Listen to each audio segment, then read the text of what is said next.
Peut-être on va commencer, même s'il y a 361 inscrits. Bon, ça va arriver par vague. On va commencer pour ne pas faire durer l'attente de nos participants. Je vous souhaite la bienvenue. Jean-Christophe Attias et moi-même, qui avons organisé cette journée au nom de notre association dans cette austère maison. Écoutez, bienvenue au Sénat, dans les murs donc de cette haute assemblée où s'écrit la loi dans un calme relatif et avec pondération, en général à l'écart de la fureur et du bruit de l'extérieur. C'est justement dans ce lieu que Jean-Christophe Attias et moi-même appelons ce 12 mars à une journée de répit dans les relations entre musulmans et juifs. Un moment de répit pour ouvrir le débat, crever les abcès, avancer. Personne ne croit qu'une seule journée, un seul débat suffiront à résoudre le problème. Le chemin est très long, les moyens humains pour le faire limités et le contexte peu propice à un changement d'atmosphère. Néanmoins, tentons le coup et parlons-nous tous, juifs, musulmans ou non, croyants ou non, sans rage ni colère. C'est avec la parole qu'on négocie et non avec les armes. Nous n'avons pour arme, nous les intellectuels, que la parole. En 2004, il y a plus de 10 ans, Jean-Christophe Attias et moi-même organisions une journée semblable à la Sorbonne où 1800 personnes s'étaient pressées dans le grand amphi. Nous étions dans le sillage de la deuxième intifada, à un moment où le conflit israélo-palestinien avait déjà commencé à détériorer les relations ici entre les deux groupes. Et pourtant, dans les années qui avaient précédé, on pouvait encore vivre ensemble, sans trop de heurts, partout, dans les banlieues, à Sarcelles, à Créteil et ailleurs. L'exil des Juifs des terres d'islam n'avait pas vraiment entamé les relations, même si l'amertume parfois pouvait encore s'exprimer. Les Juifs avaient vécu en terre d'islam pendant des siècles, sans grande séquence de persécution, dans une certaine quiétude. Et si l'on fait le bilan historique des relations entre juifs et musulmans en terre musulmane, on peut dire qu'elles furent globalement meilleures, je ne dis pas sans ombre, que celles entre juifs et chrétiens en terre chrétienne. La colonisation, en particulier en Algérie, où dès 1870 les Juifs accédèrent à la citoyenneté française avec le décret Crémieux et pas les musulmans, marqua au fer rouge ces relations. Avec les indépendances au Maghreb, en Libye et en Égypte, les Juifs préférèrent prendre le chemin de l'exil. D'abord parce qu'ils n'avaient pas pris part, dans leur écrasante majorité, à des mouvements d'indépendance pour lesquels l'islam avait été un référent identitaire parmi d'autres, et qui laissait peu de place dans leur rang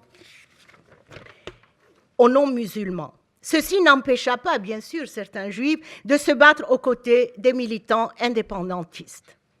L'exil amena en France son lot de juifs issus des pays musulmans, quelques 250 000 âmes, là où le judaïsme local, majoritairement ashkénaze, était sorti exsangue de la guerre. Ces nouveaux venus remodelèrent le judaïsme français selon leur propre vision et leur propre expérience.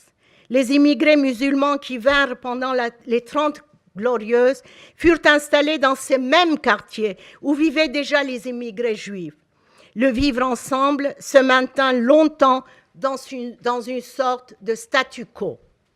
Les répercussions du conflit israélo-arabe puis israélo-palestinien, surtout à partir des intifadas, va rompre ce statu quo. Les Français musulmans nés dans ces mêmes quartiers, souvent discriminés à tous les niveaux, considérés comme des citoyens de seconde zone, vont s'identifier parfois aux combattants palestiniens qui, symboliquement, les vengeaient de leurs humiliations. Les télésatellitaires aidant, avec leur propagande anti-israélienne, ce nationalisme diasporique se forgea jour après jour. De leur côté, les Juifs de France, issus de l'immigration nord-africaine, s'identifièrent de plus en plus à Israël, revivant dans l'imaginaire leur exil et craignant que les Juifs d'Israël ne soient obligés à leur tour, eux aussi, en cas de victoire palestinienne, de partir. Ils se souvenaient de cette fameuse phrase attribuée faussement, selon certains, à un leader palestinien lors de la guerre des 6 jours, appelant à jeter les Juifs d'Israël à la mer. Cette menace marqua profondément les immigrés fraîchement arrivés en France à partir de la fin des années 50 et surtout au milieu des années 1960. Ces Juifs immigrés avaient de larges pans de leur famille installés en Israël. Leur vie d'antan en terre d'islam commença à être décrite sous un angle très négatif et leur départ revu dès lors comme une expulsion. S'ils avaient sans doute eu raison de partir à temps, ils n'avaient pourtant pas été expulsés. La nostalgie des premiers temps laissa sa place à une vision noire. Les choses n'allaient guère s'arranger avec le temps et les Juifs de France allaient développer à leur tour leur propre nationalisme diasporique, soutenant sans réserve, pour une grande majorité d'entre eux, la politique israélienne. Les guerres de Gaza assombrirent le paysage. Les Juifs de France se trouvèrent désormais assimilés par beaucoup de Français, des Français musulmans ou pas, aux Israéliens, ce qui nourrit une hostilité aux contours flous, hésitant entre anti-israélisme et antisémitisme. Les appels aussi bien de Sharon dans le passé que ceux de Netanyahou il y a peu aux Français juifs d'émigrer en Israël ne risquèrent pas d'arranger l'image des Juifs dans l'opinion publique, perçus par certains comme n'étant pas vraiment des citoyens français ordinaires. Rien ne justifie les assassinats commis par des radicaux islamistes sur la personne de Juifs, assassinés parce qu'ils sont juifs. C'est inacceptable, c'est une offense irréparable à notre humanité commune. Cette vague millénariste est provoquée, entretenue par des politiciens radicaux musulmans qui ont leur propre agenda. Les auteurs des attentats, eux, sont des jeunes endocrinés à la recherche d'un idéal, en l'occurrence un idéal négatif de violence et de mort. Il reste beaucoup de travail à faire pour expliquer, rapprocher, éduquer, faire reculer les discriminations pour que chacun puisse vivre tranquillement et se réaliser socialement, quelle que soit sa religion, ses idées, ses combats, ses options de vie. À nous de faire respecter la démocratie et de faire œuvre de pédagogie citoyenne. C'est à dessein qu'aujourd'hui nous n'avons pas invité d'institutionnels. Si l'islam de France a besoin de se réorganiser et de former son personnel du culte de manière à le mettre en mesure de se confronter à la société dans laquelle il exerce, les institutions juives, elles aussi, ont de quoi faire. Les institutions juives devraient sans doute s'inspirer davantage des dirigeants juifs du début du XXe siècle, opter pour plus de neutralité envers la politique israélienne, contribuer ainsi à insuffler plus de sérénité dans les relations judéo-musulmanes en France et combattre avec plus d'efficacité un antisémitisme nouveau. En quoi est-il nouveau, cet antisémitisme ? Nouveau au sens où il n'est plus comme autrefois l'apanage d'une majorité, voire de l'État. Qu'on songe à Vichy, par exemple, mais se développe désormais entre deux communautés, toutes deux minoritaires en France. L'État fait ce qu'il peut, et sans doute ce qu'il doit. Son rôle est de protéger tous les citoyens, de combattre à son niveau, avec vigueur, toute manifestation d'antisémitisme et d'agir d'eux-mêmes face à l'islamophobie. Les raisons sont hélas multiples du désamour entre juifs et musulmans. Je n'en ai cité que quelques-unes. Le rapprochement entre ces deux groupes minoritaires doit être le travail de chacun. Sur le terrain, au jour le jour, le pari du vivre ensemble y œuvre, y incite depuis plus d'une décennie. À nous tous, simples citoyens, d'agir concrètement et en nous écoutant les uns les autres contre les discriminations, les rejets, la haine, l'antisémitisme, l'islamophobie et pour le vivre ensemble. Parlons et tâchons de nous faire entendre. Merci.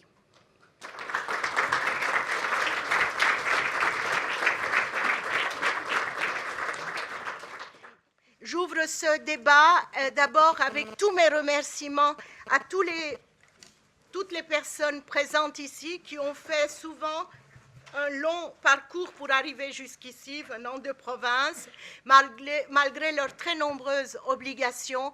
Merci à vous tous d'être là et aujourd'hui d'ouvrir le débat dans cette salle.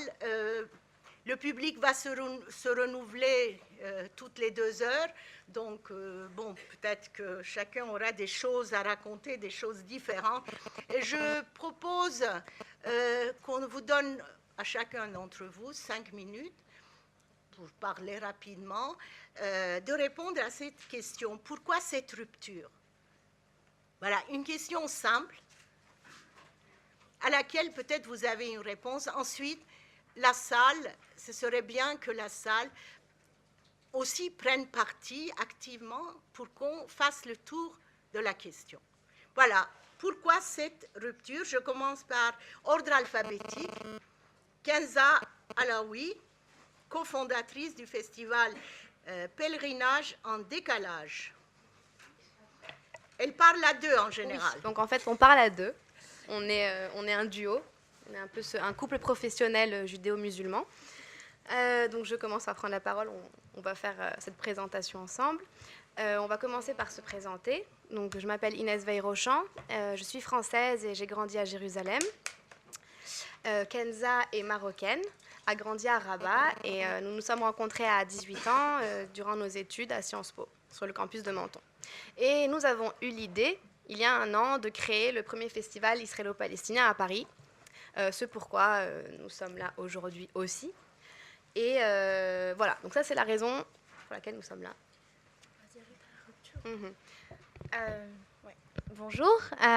Donc en fait, nous, on a fini nos études en France. On s'est dit que on avait, à partir de nos expériences, de nos voyages, Inès qui a grandi à Jérusalem, moi j'ai fait mon année d'échange de Sciences Po en Israël. On s'est dit qu'on avait peut-être quelque chose à faire à Paris parce qu'on avait constaté en nous intéressant un peu plus près à la scène culturelle parisienne qu'il n'y avait pas vraiment de mélange entre les publics, qu'on avait beaucoup d'événements sur ce sujet-là, mais qui étaient assez clivants, c'est-à-dire qu'on allait avoir un public essentiellement juif au Festival du film israélien ou une programmation très arabe à l'Institut du monde arabe, mais que finalement, c'était des gens qui s'intéressaient aux mêmes questions, mais qui ne se croisaient pas. Et on trouvait ça dommage. La deuxième chose aussi qu'on a constaté, c'est qu'on invitait toujours les mêmes personnes pour parler de ça. Donc des politiciens, des diplomates, parfois des activistes, mais très rarement des artistes. Et nous, c'est des gens qu'on a rencontrés sur place et qu'on s'est dit, on s'est dit en fait qu'ils étaient très peu représentés, que leur message n'arrivait pas ici et qu'il fallait peut-être leur donner une tribune. Et donc on a décidé de créer cet espace qui est un espace exclusivement artistique où se rencontrent donc des artistes essentiellement israéliens et palestiniens, mais on a eu d'autres artistes qui travaillent sur cette question et qui sont venus au festival pour essayer de diversifier un peu les messages, d'apporter des nuances au débat, de faire tomber en fait les clichés, parce qu'on s'est rendu compte aussi que voilà, il y en avait de tous les côtés, en fait de faire un peu faire appel à la curiosité des gens plutôt qu'à leur peur. Dire qu'en se disant qu'en sollicitant la curiosité des gens, on arrivait à avoir des réactions assez intéressantes, assez drôles, assez porteuses d'espoir. Et c'est à peu près le pari qu'on avait pris pour cette première édition, qui s'est très bien passée. Et là, on relance l'aventure pour les 13 et 14 juin prochains à la Bellevilloise. Oui, alors est-ce que vous répondez à la question pourquoi cette rupture, après avoir présenté votre activité? Oui. Alors, nous, on est parti du principe on met les pieds dans le plat. Il est vrai, comme vous le disiez, le conflit israélo-palestinien a clairement des répercussions en France et parmi les communautés juives et musulmanes. Donc c'est pour ça que nous, en tout cas, notre recette, disons, ou l'idée qu'on a eue, c'est de décider de pallier à cette rupture par la culture et par la curiosité et en provoquant un peu la rencontre, parce qu'elle ne se fait pas forcément. Et c'est pour ça qu'il y a cette rupture. C'est parce que la curiosité manque souvent, et c'est normal quand on est dans une communauté, quand on n'a pas forcément l'opportunité de voyager ou de rencontrer d'autres communautés. Nous, on a eu la chance de le faire parce qu'on a fait nos études à Sciences Po, parce qu'on a grandi ailleurs, mais c'est pas offert à tout le monde. Et donc, nous, en fait, par ce festival, on veut vraiment provoquer cette curiosité, faire en sorte que les gens viennent. Ça dure 2 jours. C'est un voyage qu'on amène à Paris, en faisant venir donc 25 artistes israéliens et palestiniens. Pourquoi cette rupture? Répondez à la question. Pourquoi cette rupture en France? Nous sommes ravis par votre activité, puisque nous la soutenons. Oui. Nous allons même vous donner de la réserve parlementaire. Oh, merci. Mais pourquoi cette rupture?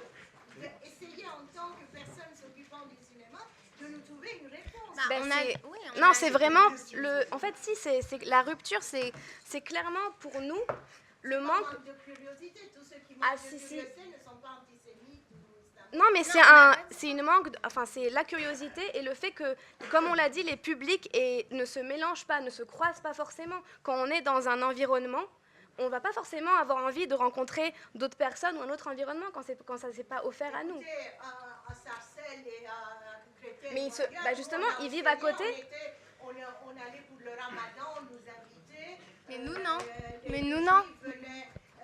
On a 25 ans, ça se passe pas comme ça. Moi, j'ai travaillé dans le Marais pendant un mois, donc j'ai pu côtoyer dans toute la communauté de la rue des Rosiers, et ils sont extrêmement curieux.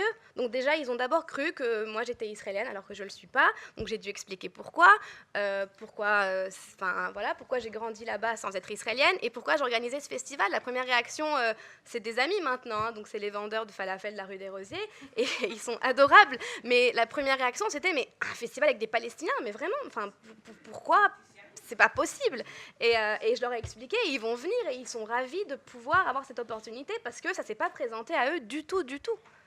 Il faut pas sous-estimer, je pense, quand même si ça se mélange. Il y a des quartiers, nous on le fait à la Bellevilloise, à Ménilmontant, c'est un quartier où il y a eu des mélanges mais aussi des conflits quand même, même en 68.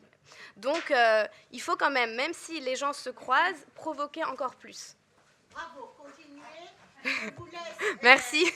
Vous mettre là et oui. C'est le tour de Siam Azbag, puisque nous faisons pour ne vexer personne par ordre alphabétique.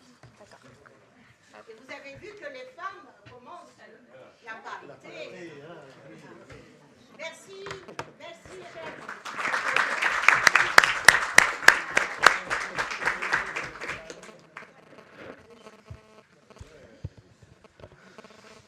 Et du coup, bonjour à tous. J'aurais préféré que ce soit pas par ordre alphabétique. Malheureusement, c'est comme à l'école, j'ai jamais eu de chance. S'il y a quelqu'un qui a un homme avec un nom de famille Z, même si je suis mariée, je peux faire une exception. Donc, pourquoi cette rupture?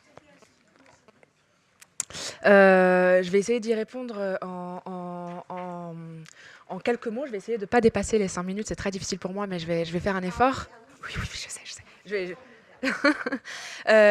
vais commencer par vous raconter une anecdote. J'ai été prof de français à Épinay-sur-Seine pendant un temps. J'ai revu une élève à moi il n'y a pas très longtemps qui m'a dit « Vous savez, madame, j'ai compris quelque chose. Je dis, ah bon, qu'est-ce que tu as compris? C'est pas le français, visiblement, en tout cas, mais bref. Qu'est-ce que tu as compris? Elle m'a dit, ouais, j'ai compris. Vous savez, en fait, mais nous, on n'est pas antisémites dans les quartiers. Je dis, oui, ça, je sais que vous n'êtes pas antisémites dans les quartiers. Elle me dit, non, non, parce que j'entends beaucoup à la télé, là, depuis le 7 janvier, l'antisémitisme dans la banlieue, etc. Mais c'est pas vrai, j'en ai parlé avec les camarades, on n'est pas antisémites. Je lui dis, oui, bon, ça, je le savais, mais c'est quoi que tu as compris alors? Elle me dit, mais c'est très simple en fait. On entend beaucoup de discours, on entend notamment le gouvernement parler, l'État parler, ça vient de la bouche de responsables politiques ou de responsables, enfin d'élus, d'intellectuels, quels qu'ils soient. Mais sur le terrain, c'est pas vrai. Le problème, c'est que nous, on n'a pas grandi avec les juifs, premièrement. On ne va pas dans les mêmes écoles. Elle dit, regardez, au lycée, vous vous rappelez, dans vos classes, il n'y avait pas de juifs. Je dis, c'est vrai qu'effectivement, dans nos classes, c'est vrai que j'avais 4 classes, il n'y avait pas de juifs, c'est vrai. Elle me dit, en fait, on grandit avec eux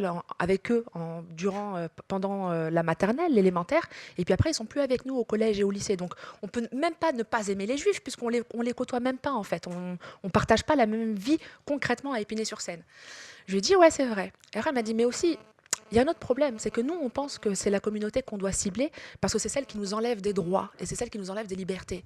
Mais en fait, j'ai bien réfléchi et c'est pas vrai, c'est pas ça. C'est l'État qui nous prive de nos droits les plus fondamentaux et qui essaye de diviser les communautés, qui privilégie certaines communautés. Et nous, comme on est jeunes et comme on est bêtes, je lui dis oui, ça aussi c'est vrai, mais bon, c'est un autre débat. Comme on est jeunes et comme on est bêtes, on y croit et du coup, on se dit ouais, voilà, c'est de la faute des Juifs. Elle me donne un très bon exemple. Rappelez-vous pendant les manifestations pour la paix et la justice à Gaza de l'été 2014, elle me dit, on s'est tous dit que si le gouvernement avait interdit les manifestations, c'était de la faute des Juifs. Mais elle m'a dit, mais les Juifs, ils n'ont rien à voir dedans, c'est pas eux qui ont le pouvoir d'autoriser ou d'interdire les manifestations, c'est l'État. Donc c'est l'État, c'est le gouvernement qui est responsable de ça. Je dis, Amel, tu ne sais toujours pas faire un commentaire composé, mais tu as compris ça, c'est très bien. Et tout ça, c'était pour présenter mon propos, mais parce que je pense que la véritable rupture, elle est là. Elle est dans ce traitement différencié politique, étatique, institutionnel de deux communautés. On a d'un côté la communauté juive qui... alors, pour diverses raisons, pour des raisons historiques, pour des raisons politiques, pour des raisons géopolitiques, est privilégiée, qu'on le veuille ou non, c'est un fait, par le gouvernement. C'est-à-dire qu'on est beaucoup plus actif sur la question de l'antisémitisme, on est beaucoup plus actif sur un certain nombre de questions, de programmes, etc., quand il s'agit de la communauté juive. En revanche, ce que grand nombre de musulmans constatent, notamment dans les quartiers populaires et sur le terrain, c'est que quand il s'agit de lutter contre l'islamophobie ou quand il s'agit de lutter contre les discriminations racistes, les discriminations systémiques que l'on retrouve à l'œuvre dans un certain nombre d'institutions, eh bien, il n'y a plus personne. Il est très difficile pour le gouvernement et l'État de répondre, et en tout cas, les réponses qu'il y apporte ne sont pas concrètes ou ne sont pas efficientes. Et donc, on a des gens des jeunes, comme je vous l'ai dit, qui, d'un autre côté, premièrement, côtoient très rarement leurs compatriotes juifs, et qui, en plus, la seule chose qu'ils voient d'eux, ou la seule chose qu'ils ressentent de la communauté juive, c'est ce traitement différencié de la part de l'État. Je vous renvoie à un article très intéressant qui vient d'être écrit par le Parti des indigènes de la République. Alors je sais, dès qu'on dit Parti des indigènes, levez de bouclier. Je vous invite néanmoins à lire cet article qui traite de ce philo-sémitisme de l'État et des raisons pour lesquelles justement il y a rupture. Voilà, je ne vais pas plus développer, je pense qu'on aura le temps dans les questions, mais je pense que c'est là. Et très récemment, je faisais un rendez-vous, un déjeuner interreligieux, bien que ce ne soit pas mon sujet, avec différentes personnalités de la communauté juive, de la communauté musulmane, etc. Et j'entendais vraiment... avec douleur, j'ai entendu certains dire que les jeunes dans les quartiers populaires seraient biberonnés à l'antisémitisme. Je pense vraiment qu'il faut déconstruire ces préjugés et ces mythes. Personne dans les quartiers n'est biberonné à l'antisémitisme, ou alors ils sont très peu, mais ils ne sont pas plus nombreux que dans le reste de la France. Il y a un antisémitisme millénaire en France, il n'est pas venu avec la naissance des quartiers populaires. Je pense que c'est indispensable de le rappeler. Mais personne, en gros, la majorité des quartiers populaires ne sont pas biberonnés à l'antisémitisme. Ce qu'ils constatent, en revanche, c'est ce que je vous ai dit, qu'il y a un traitement différencié, inégalitaire de la part de l'État, et ça crée de la rancœur, du ressentiment et des expressions diverses qui peuvent prendre diverses formes, d'un rejet ou en tout cas d'une rage parfois incontrôlables. Voilà. Merci. Et Siam représente le collectif Stop le contrôle aux faciès. Elle nous a aidés lorsque j'ai déposé une loi. C'est vous, Madame Benbassa, qui nous avez aidés. Vous avez effectivement été la première à déposer une proposition de loi sur le reçu du contrôle d'identité. On vous en remercie. Vous avez porté la lutte et c'est à nous de vous remercier. Merci beaucoup. Alors, je continue mon ordre alphabétique, mais cette fois-ci, c'est un homme. Mehdi Belabbas, adjoint au maire d'Ivry, un homme de terrain qui connaît bien, disons, ce qui se passe au moins dans son quartier. Voilà. Mehdi, la parole est à toi. 5 minutes, comme tout le monde. Merci Madame la sénatrice et merci d'organiser un petit peu ce temps de répit, comme vous l'avez dit en introduction. Je pense que pour comprendre ce que je vais essayer de dire, je rejoins pour partie, même pour l'essentiel, ce qu'a dit Siam juste à côté de moi. C'est important de comprendre aussi d'où je viens. Moi, je suis j'allais dire un jeune élu, mais je fais partie des jeunes élus de ma ville. Je suis maire adjoint en charge des finances, donc un sujet qui en ce moment n'est pas très reluisant. J'ai grandi dans un quartier populaire, une zone urbaine sensible, une zone d'éducation prioritaire, un quartier qu'on qualifiait de zone, grosso modo, et où effectivement, nous n'étions pas mélangés, où les communautés vivaient plutôt séparées. Et pourtant, il y avait une forte communauté juive dans la ville d'Ivry, où j'habite, dans le Val-de-Marne. Mais jusqu'à l'école primaire, effectivement, on était ensemble, des copains, etc. Et ensuite, au collège, au lycée, nous, on a été plutôt sur le secteur public, et nos camarades de la communauté juive, ils ont plutôt été soit sur le secteur privé classique, ou sur un secteur privé communautaire. Et nos chemins ont pris des voies divergentes. C'est peut-être d'une banalité assez triste, mais effectivement, il y a une identification au conflit israélo-arabe des deux côtés, qui cristallise un certain nombre de rancœurs, parfois de haine sans réel fondement, parce que ceux qui habitent dans nos quartiers, qu'ils soient juifs ou musulmans, ont parfois très peu de liens avec Israël ou avec la Palestine. Donc quelque chose d'assez artificiel auquel on s'identifie. Et ce qui vient, je pense, moi, renforcer cette fracture, c'est le profond sentiment de relégation qu'ont les habitants des quartiers populaires depuis les années 70, et qu'on ne retrouve pas forcément au sein de la communauté juive, qui est une communauté historiquement davantage ancrée en France, avec des fondamentaux liés à la République qui datent, Madame la sénatrice le rappelait dans son introduction, au décret Crémieux. Et donc on voit bien ici les ressorts que ça peut jouer sur nos différentes communautés, avec le colonialisme qui a fait son travail de division entre les différentes communautés. Je sais aussi le colonialisme, partout où il s'installe, il a tendance à diviser les populations locales, où on avait des populations, on va prendre l'Algérie pour le pays que je connais le mieux, on avait des populations juives, une population arabophone, une population berbérophone. Et le travail du colon, la puissance coloniale française, ça a été de diviser ces populations entre les berbères et les arabophones, entre les juifs et les restes de leurs compatriotes musulmans qui vivaient en Algérie. Et on a aujourd'hui, là, tous ces petits cailloux qui ont été semés, ces différents actes qui posent une situation. Et on a cette communauté juive, donc en France, structurée, organisée, qui est capable, lorsqu'elle est attaquée, et elle a tout à fait raison de le faire, de répondre coup pour coup aux attaques de l'extrême droite, aux attaques antisémites. Et on a en face une population qui est beaucoup plus importante aussi, mais qui est déstructurée, désorganisée, qui vit dans des quartiers pauvres, dans des quartiers qui sont abandonnés par la République depuis plus de 30 ans, et qui, eux, n'ont personne pour être défendus, n'ont personne pour être, qui les représente dans les instances nationales. À l'Assemblée nationale, les élus qu'on appelle les issus de la diversité, j'aime pas ce mot-là, mais ça renvoie quand même à une réalité. Il n'y a pas d'élus, il y a très peu d'élus, noirs et arabes, ça fait pas longtemps qu'ils sont rentrés à l'Assemblée nationale ou au Sénat, ces élus-là. Et forcément, ça a créé aussi des rancœurs en disant, voilà, nous on est là, on vit dans des quartiers qui sont pourris, des quartiers qui ont été abandonnés, des quartiers qui se déstructurent, où le chômage est plus important, on subit des discriminations qui sont extrêmement importantes, à l'embauche, à l'accès au logement, même à l'accès aux loisirs. Hein, on se souvient tous des opérations de testing dans les boîtes de nuit, mais quand vous le vivez, je peux vous assurer que c'est embêtant, voilà, d'être toujours à la porte de tout, et même des endroits de loisirs et de plaisir. Donc, malmené dans les écoles, avec des écoles qui sont aussi en difficulté.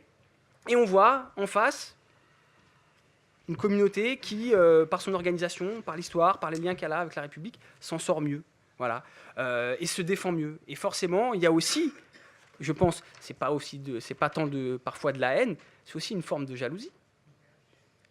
On espérerait, je pense, du côté de la communauté musulmane, avoir aussi cette capacité à s'organiser, à défendre des valeurs communes, à défendre les valeurs qui nous sont chères. Et en vrai, et là ce sera l'objet des autres tables rondes, il y a beaucoup plus de choses qui nous rapprochent et qui rapprochent la communauté juive de la communauté musulmane, en tant de corpus de croyances, de valeurs communes, d'histoire. Je pense que la cohabitation en terre d'islam a été, entre les juifs et les musulmans a été extrêmement riche, que ce soit dans l'Andalousie espagnole ou que ce soit au Proche-Orient. Et on aurait tous les fondamentaux pour vivre bien, être constructif, être même force de proposition, je pense, sur le conflit israélo-palestinien. Mais il y a cette fracture sociale. Cette rupture, elle est aussi sociale entre la communauté juive et la communauté musulmane aujourd'hui en France. D'un côté, une communauté, je l'ai dit, qui est paupérisée, qui sont un peu exclus, même si ça tend à changer, et c'est tant mieux. Et de l'autre, une communauté qui est historiquement installée en France et qui a des fondamentaux économiques, financiers, culturels beaucoup plus installés. Donc on a cette difficulté-là. Et aussi, on a de l'incompréhension. Et là, peut-être petite histoire personnelle. Moi, comme tout lycéen, on m'a appris ce que ça avait été la Shoah, on m'a appris ce que ça avait été l'horreur de la Seconde Guerre mondiale.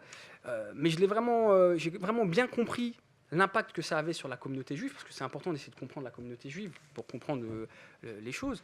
J'ai compris vraiment, c'est en allant visiter, je ne sais pas si c'est une visite, le camp d'extermination de Mauthausen, à la frontière autrichienne, et plus tard, quelques années plus tard, en me rendant aussi en Palestine, en Israël.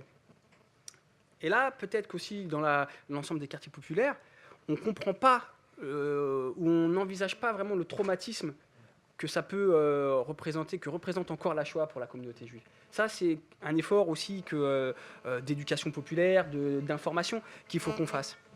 Et la rupture, elle vient aussi de là, de cette incompréhension-là.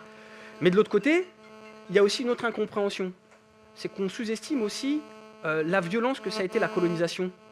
Et l'immigration qui en a découlé parfois, et les 20 ans de discrimination, de relégation dans les bidonvilles d'abord de la ceinture parisienne ou marseillaise ou lyonnaise.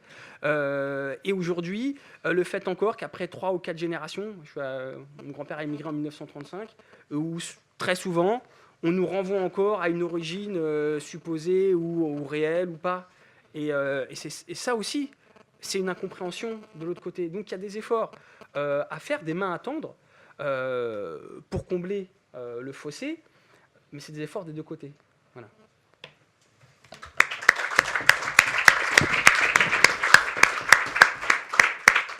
Merci à Mehdi Belabas, adjoint au maire d'Ivry, ELV. Merci. Faut le dire ça. Ah ouais, là, il faut quand même qu'on comprenne que je fais du favoritisme, n'est-ce pas? Bon. Monsieur Cassuto, professeur à l'université d'Aix-Marseille, professeur d'hébreu, qui a beaucoup de choses à nous raconter.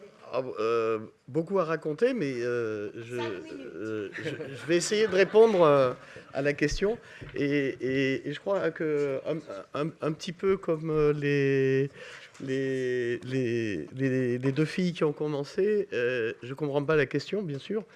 Si tant est qu'elle soit une question, et elle demande un présupposé qui voudrait qu'il y ait une communauté juive et qu'il y ait une communauté musulmane. Il me semble que la France n'est pas le pays qui pratique le plus le communautarisme. Alors c'est une opinion personnelle, mais que j'essaye. Bon, c'est peut-être aussi. On a ce vieil adage, vous savez, de 2 juifs, 3 opinions. Donc je suppose qu'avec les musulmans, c'est 3 musulmans, 7 opinions. Et je crois que cette mythologie d'une communauté juive en France, il serait temps qu'on la déconstruise, parce que j'ai des origines juives, je m'identifie comme juif, je n'appartiens à aucune communauté, je suis français. Après, on peut le concevoir autrement. C'est-à-dire que la rupture, elle existe bel et bien, par contre. Mais elle existe, je pense, à l'intérieur de ce qui a été appelé la communauté juive. Il me semble que tous les juifs ne sont pas d'accord entre eux. Et il me semble aussi que les musulmans ne sont pas tous d'accord entre eux. Sinon, ça se saurait. Et je crois que c'est cette construction qu'il faut travailler, c'est-à-dire que c'est pas une nouveauté de l'histoire, et c'est, je dirais, peut-être le propre des universitaires de penser dans un temps qui est un petit peu, je dirais, en décalage, et qui voit que souvent l'histoire se répète. J'ai travaillé avec des collègues sur le psaume 22. Mon Dieu, pourquoi m'as-tu abandonné? Très bien. La question, c'était est-ce qu'il s'agit d'un psaume messianique ou pas? Et le sous-entendu, c'est que pour les juifs, enfin, des juifs d'il y a 2000 ans, pour les juifs, ça ne peut pas être messianique, puisqu'il y a un autre messie qui est arrivé, donc ce n'est pas possible. Et pour les chrétiens, évidemment, c'est un psaume purement messianique. En y regardant de près, ce n'est pas du tout le cas. Et on voit très bien que entre les juifs, entre les sources rabbiniques du Midrash et le Targum, pour le Targum, c'est un psaume messianique. Pour les sources talmudiques, pas du tout. C'est un psaume pas du tout messianique. Chez les pères de l'Église, on se retrouve avec la même différence, la même rupture, avec des antiochiens qui pensent que c'est un psaume messianique, mais les pères alexandrins, pas du tout. Donc vous voyez, il y a une certaine tendance de l'histoire à se répéter. Alors c'est peut-être aussi parce que j'ai beaucoup travaillé Spinoza, dont la devise est chaoté. Donc méfie-toi des définitions, creuse-les. Est-ce qu'il y a vraiment une communauté juive? Alors après, on peut en discuter. J'ai rédigé une thèse sur la place de l'hébreu chez Spinoza. Bon. Il a fait une grammaire de l'hébreu au XVIIe siècle, grammaire très originale puisque c'est une grammaire en fait de l'hébreu, comme si c'était une langue vivante et pas une langue morte. Après, il a fallu quelques années pour s'en apercevoir. Mais pour l'anecdote, la thèse, comme beaucoup de doctorats, ça s'est fait un samedi. Pourquoi? Parce que les membres du jury, c'était le plus pratique, c'était le plus facile. Jusqu'à présent, tout va bien. Et le grand rabbin de Lyon écrit au président de l'université « C'est un scandale qu'un sujet juif soit soutenu un Shabbat, un samedi. »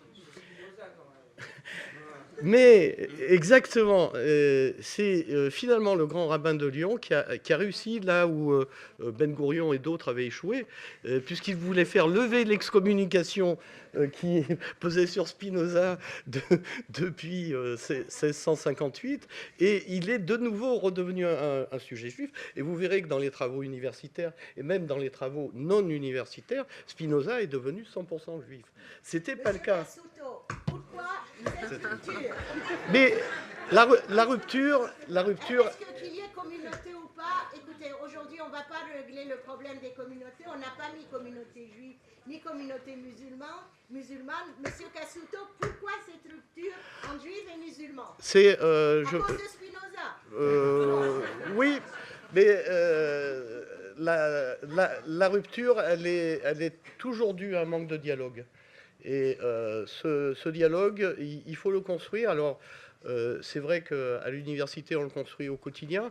Je peux vous dire, par exemple, que dans mes cours d'hébreu, où j'enseigne l'hébreu, j'ai 80% d'étudiants maghrébins, et je vous assure qu'ils ne sont pas juifs. Et inversement, on a dans nos cours d'arabe des juifs qui viennent apprendre l'arabe. Et c'est comme ça qu'on commence le dialogue. Si on ne connaît pas la langue de l'autre, comment voulez-vous qu'on discute? Donc la rupture, je crois qu'on fait exprès de ne pas comprendre la langue de l'autre. Et c'est très dommage.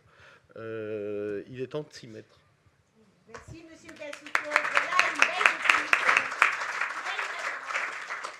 Alors, monsieur Shepson, Marc Shepson, écrivain, qui a été un journaliste qui a beaucoup œuvré contre les discriminations et qui est l'auteur de ce livre récemment publié, qui est à côté de lui. D'ailleurs, est d'ici. Ben, merci d'abord de l'initiative. Pareil, pour faire rapide, je vais pas répéter des choses qui sont dites avec lesquelles je suis très, très en accord. Peut-être essayer du coup d'en rajouter un petit peu.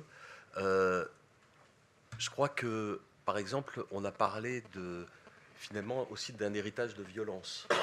Et c'est vrai que je pense que la question du traumatisme que peut représenter la Shoah est quelque chose aujourd'hui de pas assez perçu, de pas assez perceptible, et qu'il faut vraiment travailler aussi à construire des passerelles où on puisse comprendre, réaliser. Et c'est vrai que la question de la violence coloniale, de la violence de l'esclavage aussi, sont des violences, je dirais, d'autant plus présentes qu'il y a encore beaucoup de silence, et que le silence, quand on n'a pas lu une page, c'est très difficile de la tourner. Et que je crois qu'il y a aussi quelque part une concurrence des mémoires qui existe, souvent inconsciente d'ailleurs, que des gens ne vont pas formuler de cette manière-là, mais qui existe. Et sur justement le livre d'ailleurs et d'ici, qui a quand même rassemblé des gens venus de toutes communautés, avec beaucoup de guillemets, hein, et voilà, pour aller vite, et qui a beaucoup travaillé avec des lycéens, une 60aine de lycéens, on a pu voir à quel point le fait de créer des espaces où on puisse réfléchir ensemble, où on puisse créer ensemble, c'était aussi une manière d'interroger pas seulement les représentations de l'autre, mais ses propres stéréotypes. Et je crois que dans cette histoire de rupture, pourquoi cette rupture? Peut-être aussi parce qu'on ne sait pas assez, nous tous, collectivement et individuellement, interroger sur ce que nous pouvions faire, ce que nous étions en devoir de faire. Alors bien sûr, le lieu est mal placé pour dire ça, parce que moi j'ai rencontré Jean-Christophe Attias et Esther Benbassa sur 2004 déjà. Mais je pense qu'il faut vraiment travailler sur cette concurrence des mémoires en permettant de faire comprendre que s'il y a un déficit de transmission d'un côté, si on a le sentiment, et c'est vrai, que une autre histoire est davantage transmise, il n'y a pas de lien entre l'un et l'autre. Que ce n'est pas parce qu'il y aura moins d'enseignement de la Shoah qu'il y aurait plus d'enseignement de la question de l'esclavage ou de la colonisation. Et que là-dessus, on peut partager aussi ce que Madame la sénatrice a nommé finalement l'expérience minoritaire aussi, qu'on devrait pouvoir partager. Parce que c'est extrêmement riche de pouvoir apprendre, justement, quelles ont été les batailles, quels ont été les combats, quelles ont été les avancées, pour pouvoir être reconnu et pouvoir, je dirais, parfaitement intégrer toutes les représentations de la société française. Et je pense que là-dessus, il y a énormément de travail à développer. Cette concurrence des mémoires, c'est pas la seule chose à prendre en compte. Je la rajoute juste pour compléter tout ce qui a été dit. Je crois qu'elle doit être regardée. Je suis quand même frappé que dans beaucoup de débats qui ont eu lieu après les terribles événements qu'on a vécus au début janvier, que ce thème apparaisse très très très peu, alors qu'il me paraît central, d'autant plus central qu'il est silencieux d'une certaine manière. C'est-à-dire que ça s'exprime, je dirais, en périphérie de ce qu'on peut vraiment aborder. Donc je crois qu'il faut qu'on s'interroge là-dessus. Je voudrais aussi dire que dans le travail qu'on peut faire les uns et les autres, il faut aussi arrêter de se dire, du fait que je travaille avec un groupe qui serait censé, en gros, finalement, légitimer mes rapports avec d'autres communautés, finalement, c'est bon, je fais ce qu'il y a à faire. C'est pas parce qu'on travaille avec un groupe dont les positions vous arrangent particulièrement que vous faites un vrai travail d'écoute, de compréhension, de sensibilisation, et que là-dessus, il faut vraiment qu'on s'interroge, parce que j'ai trop entendu ce type de choses. Sur la question d'Israël, les répercussions du conflit israélo-palestinien, oui, elles sont évidentes, elles sont quand même beaucoup plus importantes qu'il y a quelques années. Je crois parce que justement, il n'y a pas eu, et là je parle du côté de la communauté musulmane, assez de travail pour comprendre quelle pouvait être la relation historique, mais aussi affective à Israël, que quelque part, je dirais, l'obsession de l'antisionisme, d'une certaine manière, peut aussi créer une forme d'antisémitisme, ça je voudrais dire, parce que je le pense vraiment, et que par ailleurs, je dirais que du côté de la communauté juive aussi, il n'y a pas assez d'interrogations sur aussi la manière finalement d'instrumentaliser certains conflits, qu'il y a des porte-paroles aussi qui devraient bien réfléchir et, comme disait ma mère, tourner 7 fois leur langue dans leur bouche avant de parler, parce que voilà, ils ont aussi des responsabilités du fait d'être des porte-paroles aussi, ce sont des porte-voix justement, et que de tous côtés, il ne faut pas non plus, je dirais, se donner trop d'excuses, mais aussi voir quelle est notre part de responsabilité, quel est notre pouvoir dans ce qu'on pratique pour faire changer les choses de là où on est, de la place qu'on occupe, et voilà, et de regarder tout ça en face et de prendre tout ça en main le mieux qu'on peut et le plus qu'on peut.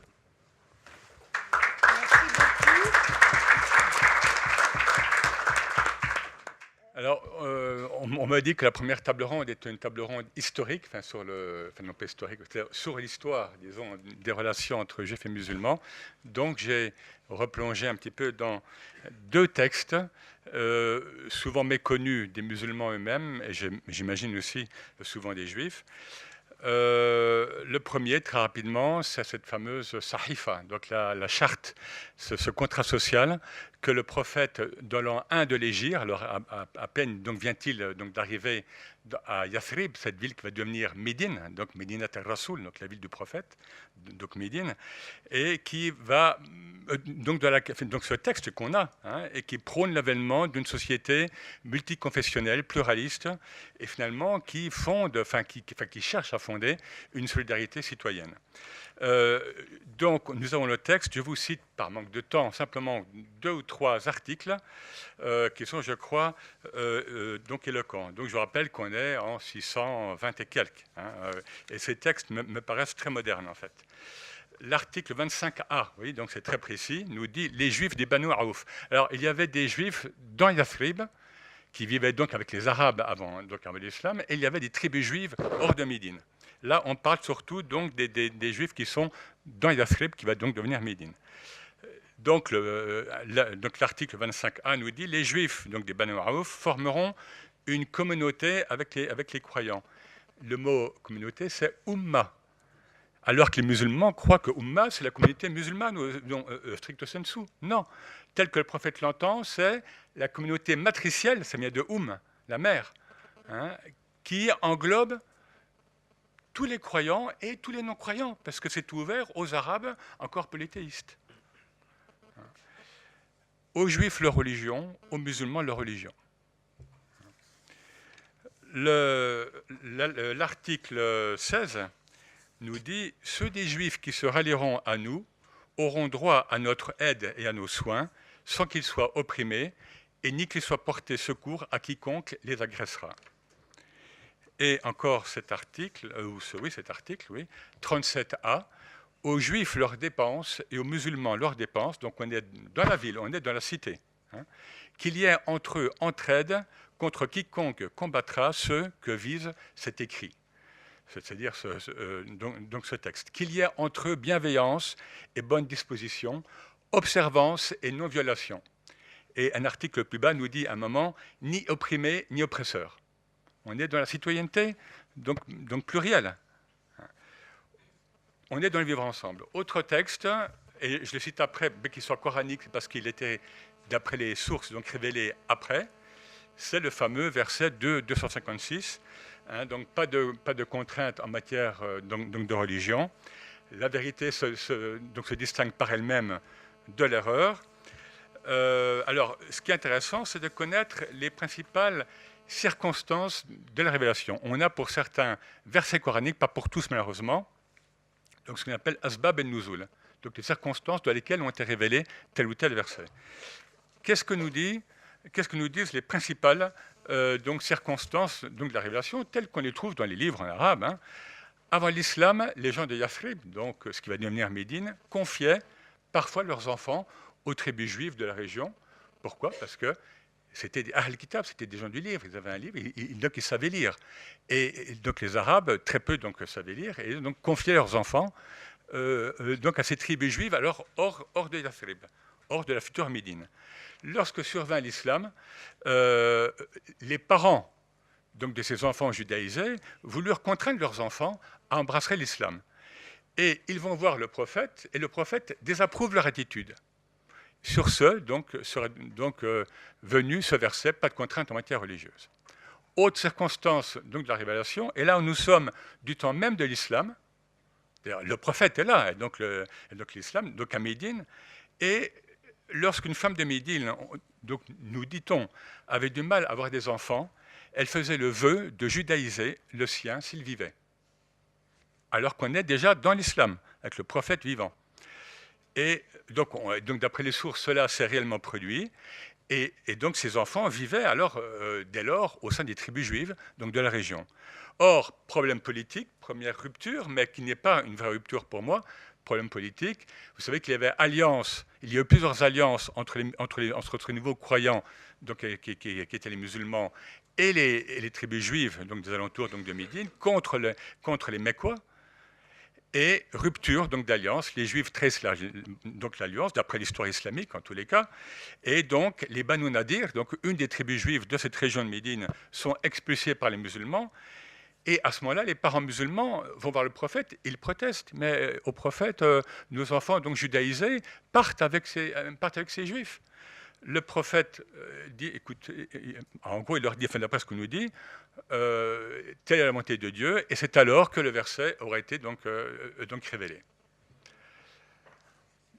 Je crois que ces textes sont clairs, et j'insiste pour dire que cette révélation, donc du verset, donc pas de contrainte en matière donc de religion, est postérieure à la rupture circonstancielle, donc politique et militaire, entre musulmans et tribus juives. Donc pour conclure, il y avait déjà d'emblée, avant que l'islam donc arrive donc à Yathrib, donc futur Médine, et pendant l'expansion, disons, donc de cette cité de Médine, eh bien, il y avait une réelle intimité religieuse et culturelle entre juifs et musulmans. Et aussi, on voit qu'il y avait une volonté réelle donc, du prophète de créer une communauté donc, citoyenne multiconfessionnelle. Des aléas politiques ont bloqué provisoirement, mais pour moi, dans l'histoire et dans la première histoire de l'islam, et jusqu'à l'Empire ottoman, on le sait bien, il n'y a jamais eu de rupture entre juifs et musulmans.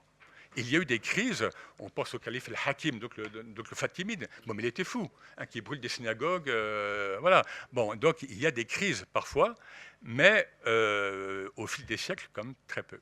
Merci à vous. Merci beaucoup.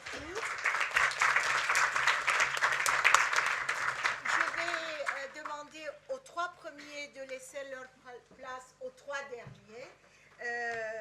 Monsieur Didier Lapeyronie, Monsieur Marangiou Peria et Monsieur Tarek Obrou, s'il vous plaît. Monsieur Lapeyronie, merci d'être venu. Vous êtes professeur à l'Université de Paris-Sorbonne.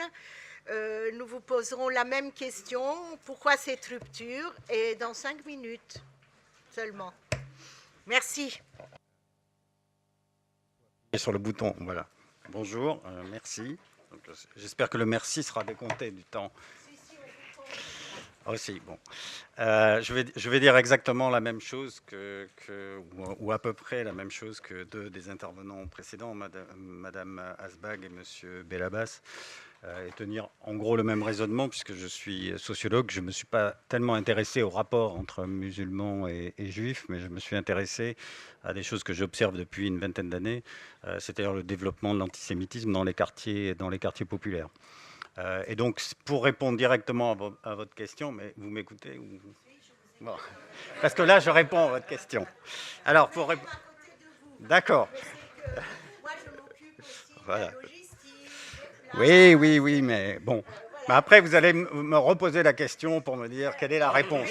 Alors... Encore 5 minutes. D'accord. Alors, je vous donne la réponse tout de suite, et après, je développerai. Voilà. Alors la réponse, moi j'ai à peu près la même réponse, c'est-à-dire que ce qui s'est passé depuis une vingtaine d'années, après j'essaierai de donner quelques détails, c'est qu'il y a quand même des phénomènes de domination, je dirais, de forme néocoloniale vis-à-vis d'un certain type de population qui s'est retrouvée exclus ou marginalisés socialement et surtout aussi placés dans une forme de vide politique considérable. Et quand les gens sont placés dans le vide politique, ils ont tendance à le remplir par n'importe quoi. Et ils l'ont rempli en grande partie par des formes d'antisémitisme qui s'est considérablement développé. Donc si vous voulez chercher les raisons de la rupture, au moins dans ce monde-là, il ne faut pas la chercher dans les relations entre les musulmans et les juifs, il faut la chercher dans les relations entre les Français, si vous voulez, ou comme ils disent dans les quartiers, et la population des quartiers. D'ailleurs, on observe cet antisémitisme et son développement, je vais en dire quelques mots, dans bien des endroits où les gens n'ont jamais vu un juif de leur vie, ce qui n'est pas vrai en région parisienne, mais dans beaucoup de villes de province, c'est exactement la même chose. Donc il faut avoir cette interprétation-là, je pense qu'elle repose, disons, sur ce type d'observation. Juste à partir de là, je voudrais dire un certain nombre de choses sur cet antisémitisme. Il a au moins un certain nombre de caractéristiques qui me paraissent très, très fortes. D'abord, il déborde très largement le monde arabe. Des quartiers, je veux dire par là, c'est pas simplement les Arabes musulmans des quartiers qui le développent, c'est souvent toute la population, y compris la population blanche et la population française. Deuxièmement, il a subi des coups d'accélérateur de manière très, très nette, avec des hauts et des bas, c'est-à-dire il est plus ou moins fort selon les périodes, et ces coups d'accélérateur ne sont pas tellement lié finalement au problème de l'intifada qu'à la succession des attentats. C'est-à-dire qu'il apparaît de manière extrêmement nette après les attentats de 2001 et souvent lié à des théories du complot ou à des choses de ce type. Et il se réaccélère après les attentats de Madrid. Et c'est souvent, disons, à l'occasion de ces événements que cet antisémitisme, disons, se parle ou apparaît dans les propos des gens. Troisième chose que je voulais dire de ce point de vue-là aussi, c'est une chose plus compliquée à saisir, c'est que dans ce monde-là, il y a beaucoup d'antisémitisme qui circule. Mais là, je suis d'accord avec vous. Aussi, mais ça ne veut pas dire que les gens sont antisémites. C'est ça qui est de très compliqué, c'est-à-dire que l'antisémitisme circule comme une forme de discours qui est souvent une forme de discours politique collectif, ce qui ne veut pas dire que les gens qui le tiennent adhèrent personnellement, disons, au contenu de ce discours. Si vous faites un sondage, vous aurez relativement peu d'antisémites parmi les gens qui, une fois en groupe, disons, peuvent tenir des propos. Donc c'est quelque chose d'assez difficile à mesurer de ce point de vue-là, mais qui peut être à certaines périodes très prégnant. Troisième chose que je voulais aussi souligner sur ce plan, c'est que c'est un antisémitisme qui apparaît quand on vit dans cet univers-là, qui apparaît très souvent au niveau des discussions, quand les discussions prennent un tour politique. C'est-à-dire l'antisémitisme ne va pas avec n'est jamais isolé d'une part. C'est-à-dire qu'en général, les gens, quand ils professent des propos antisémites, ils sont aussi homophobes, sexistes et souvent racistes, exactement comme les antisémitismes de droite française sont c'est comme la toxicomanie. Vous êtes rarement toxicomane à un seul produit. Vous êtes multiproduit. Ben là, c'est pareil. Là, c'est pareil, et donc, sauf peut-être pour le chocolat, mais là, c'est pareil. Et donc, en général, ça apparaît au moment des discussions, quand on a des discussions politiques sur le fait de se situer ou de ne pas se situer à l'intérieur de la société française et à l'intérieur du monde. Ce qui m'amène à une autre observation de ce point de vue-là, et je rejoins aussi ce qui a été dit, ce qui est très frappant dans le contenu de cet antisémitisme. Il faut quand même écouter ce que disent les gens.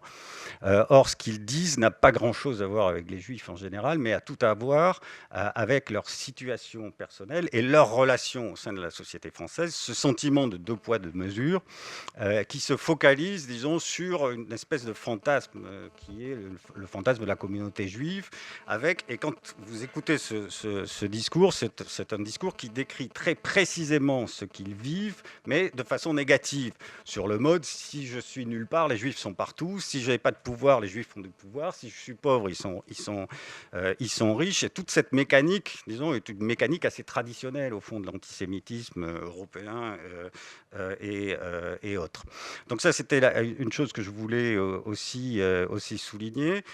Et de ce point de vue-là, ce qui m'amène à souligner aussi que il faut bien comprendre cette mécanique des rapports entre juifs et musulmans comme une mécanique à trois. Et même l'expression de l'antisémitisme ne vise assez rarement les juifs, mais elle vise les Français qui sont témoins ou auditeurs de ce type de choses. C'est-à-dire pour se mettre du bon côté, comme pour se mettre du bon côté de l'intégration. C'est-à-dire vous ne comprenez pas.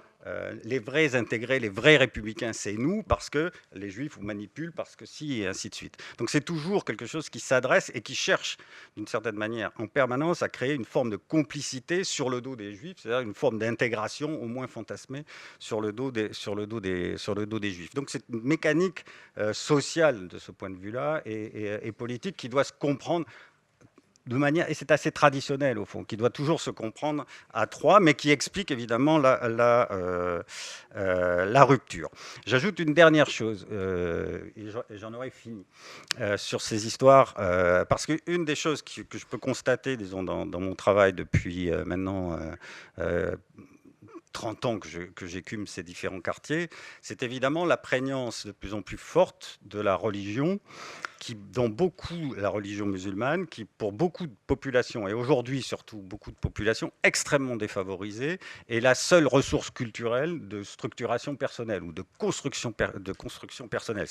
Vous discutez avec les gens, vous avez du bruit jusqu'au moment où on se met à l'intérieur d'un espace religieux, et à ce moment-là, ils disent des choses qui sont des choses assez sensées. Ce que je voudrais dire, mais c'est une hypothèse et j'en sais rien de ce point de vue-là, j'ai pas la preuve encore de mon point de vue, c'est qu'il me semble que l'antisémitisme, je trouvais qu'il était extrêmement fort au début des années 2000, à la suite, du moins dans son expression verbale, à la suite des attentats de 2001. Au fur et à mesure que la religion a pris de plus en plus de place, j'ai tendance à trouver que son expression s'est plutôt restreinte aujourd'hui à l'intérieur des quartiers, comme si les gens avaient trouvé dans la religion, disons, une forme alternative de construction et d'affirmation qui leur permettait au moins d'évacuer ça, ou au moins de s'éloigner de ce type de discours.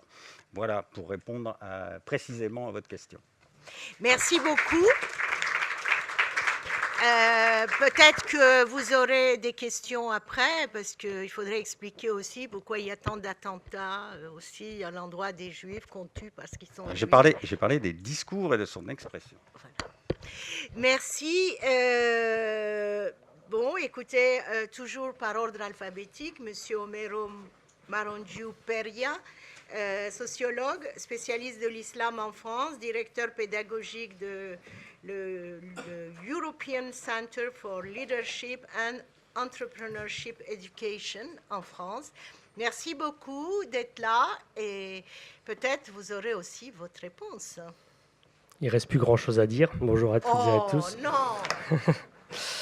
Je vais m'engouffrer dans la fin du propos de M. Lapeyronie, que je remercie pour ses explications très très claires. Il a donné une assise assez importante au discours précédent qui avait évoqué un certain nombre de choses, et il faut parfois rassembler les choses. Il a vraiment su bien le faire. Alors moi, je ne suis absolument pas spécialiste du champ qu'il a développé. Je m'intéresse sur un autre volet qui est justement celui des univers de représentation qui sont diffusés au sein des sphères culturelles par les leaders religieux musulmans. Donc c'est une question, moi, qui m'anime depuis un certain nombre d'années, et je vais reprendre un certain nombre de choses qui avaient été évoquées par Mark Shepson, qui avait utilisé l'expression de l'essentialisation de l'autre. Et je pense qu'il y a ici une piste à explorer, en tout cas des hypothèses à formuler, qui est celle peut-être dans un premier temps, de la reconstruction de la figure du juif dans le champ cultuel musulman, ou en tout cas dans l'expression musulmane qui est filtrée à travers le champ religieux.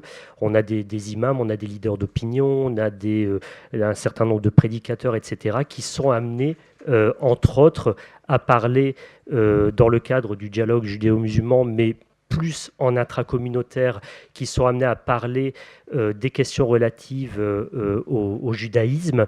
Et il y a parfois une présentation du juif qui fait l'impasse sur ce que vous avez pu évoquer précédemment, Monsieur Geoffroy, puisque un certain nombre quand même de personnes musulmanes n'ont pas ce recul historique, n'ont pas ce bagage théologique et ont tendance à plonger dans des textes et à projeter sur l'autre. Donc c'est le phénomène d'essentialisation. On va projeter un certain nombre d'images sur l'autre et on ne va plus le voir dans sa réalité, dans sa diversité, mais on va le réduire à l'individu qui est membre d'un tout, et ce tout possède un certain nombre de caractéristiques. Et là, je serais un peu moins optimiste peut-être que certaines des personnes qui ont pris la parole précédemment, parce que je pense qu'il y a une forme d'anti-judaïsme. Je ne sais pas si je peux exprimer l'expression, si je peux employer le terme d'antisémitisme en tant que tel, mais en tout cas d'un anti-judaïsme où le juif est un peu celui qui fondamentalement a tout employé comme stratégie ou subterfuge pour empêcher la communauté musulmane naissante à l'époque de la révélation coranique pour qu'elle puisse émerger, s'exprimer. Et à travers l'histoire de l'islam, c'est fondamentalement la figure du traître, celui qui a été accueilli, celui qui a trahi constamment le pacte parce qu'il avait des velléités contre les musulmans. Et vient aujourd'hui un écueil majeur, de mon point de vue, dans les relations entre les juifs et les musulmans, qui est le conflit israélo-palestinien. Et là, puisqu'on a cité quelques anecdotes, je vais vous donner une petite anecdote qui illustre bien la difficulté à dépasser cette situation. L'an dernier, j'étais dans un forum musulman dans lequel j'étais amené à intervenir, et j'ai un ami qui est membre d'une ONG musulmane, association humanitaire, qui a pris la parole pour, vous savez, appeler les coreligionnaires à faire des dons. Et lorsqu'il a parlé de dons pour la situation des Palestiniens, il a eu cette expression et dans ce pays, vous savez, qu'on appelle Israël. Et je suis parti le voir à la fin de son speech et je lui ai dit, mais pourquoi tu n'as pas dit tout simplement la situation de communauté palestinienne en Israël, ou pourquoi tu as employé cette expression dans ce pays qu'on appelle Israël.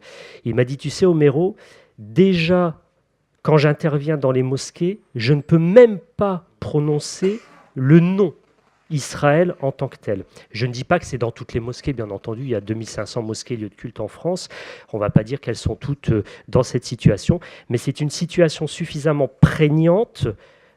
Et j'emploie juste ici cette petite anecdote, mais je pourrais les multiplier pour dire qu'il y a un phénomène d'essentialisation, et j'ai bien aimé ce que tu as dit tout à l'heure, Marc, dans le sens où tu n'as pas hésité à dire qu'il y avait une espèce d'obsession, et parfois c'est une véritable traque obsessionnelle du juif chez certains musulmans, que l'on retrouve dans plein d'anecdotes où on cherche à travers un nom de famille, un prénom, etc. Est-ce que cette personne, elle aurait une certaine origine juive? Et puis à partir de là, on va commencer à construire tout un fil d'interprétation de pourquoi cette personne, en fait, elle travaille dans tel endroit. Est-ce que cette personne ne serait pas une pièce de ce grand échiquier complotiste, etc. Donc ça, c'est une réalité. Il faut définir des hypothèses et je pense qu'il y a, moi, un phénomène d'essentialisation qui empêche de voir la réalité de l'autre et qui empêche cette disposition d'écoute. Or, si l'on veut dialoguer, il faut enlever un certain nombre d'images. Première image, par exemple, quand on dit « retissons des liens », ça laisserait supposer qu'avant il y avait des liens, ils ont été coupés et aujourd'hui il y a des nouveaux liens. Or, si vous prenez la littérature musulmane qui est présente jusqu'à aujourd'hui en langue arabe, elle est encore très empreinte de ce registre, vous savez, de la dimitude, où avant c'était bien parce que les musulmans géraient tout, et quand les musulmans géraient tout, tout allait très bien pour toutes les communautés religieuses, etc. Déjà, il faudrait que les musulmans fassent ce travail de critique interne. je plaide pour ma paroisse, si on peut dire ainsi, donc une autocritique musulmane. Deuxièmement, il faut essayer de comprendre la pluralité, la diversité de l'autre, et pour cela, il faut arrêter de l'essentialiser. Les musulmans pensent que tous les juifs sont dans des écoles communautaires, que tous les juifs sont dans une solidarité communautaire, que tous les juifs sont... Et parfois, on justifie ça à travers des versets coraniques, etc. Il faut se départir de ces images. Les juifs ont une approche du musulman qui est extrêmement péjorative aussi. Faut le dire. Le musulman, c'est fondamentalement celui qui a la haine de l'autre, celui qui veut tout le temps soumettre, etc. Il faut se départir de ces images mentales. C'est la seule manière de pouvoir avoir cette disposition d'écoute vers l'autre. Merci beaucoup.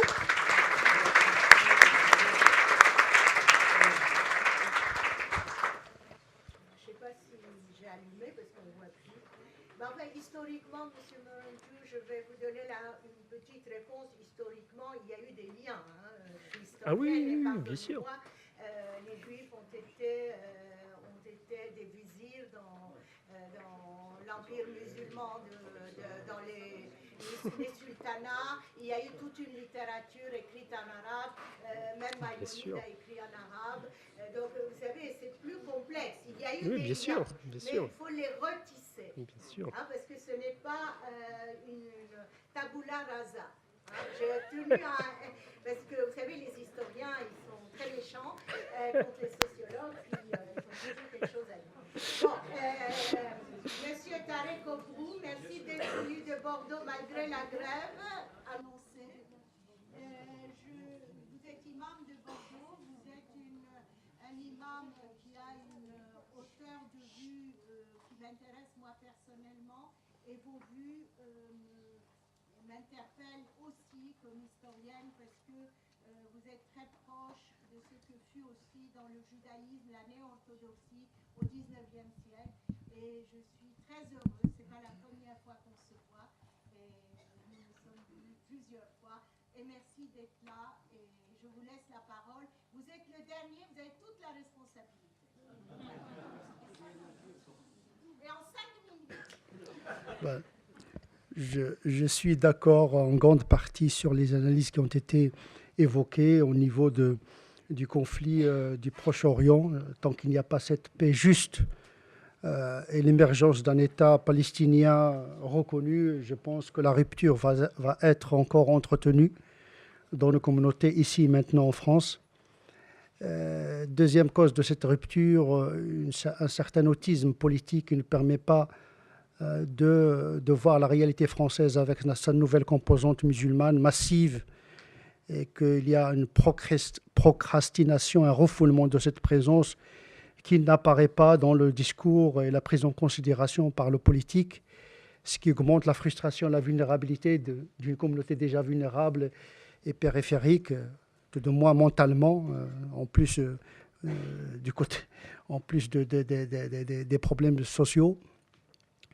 Puis, il y a l'échec scolaire ou bien l'éducatif qui ne permet pas de partager une histoire commune, parce que quand même, nos enfants passent la majeure partie de leur enfance à l'école. Je pense que l'école doit être un moyen d'intégration mentale autour d'une histoire commune, universelle. Donc, il faut réécrire l'histoire de la France à la lumière des enjeux présents, parce que l'histoire, c'est toujours une construction, une fabrique de l'histoire. Donc, il faut que l'histoire ait une implication éthique dans le vivre ensemble.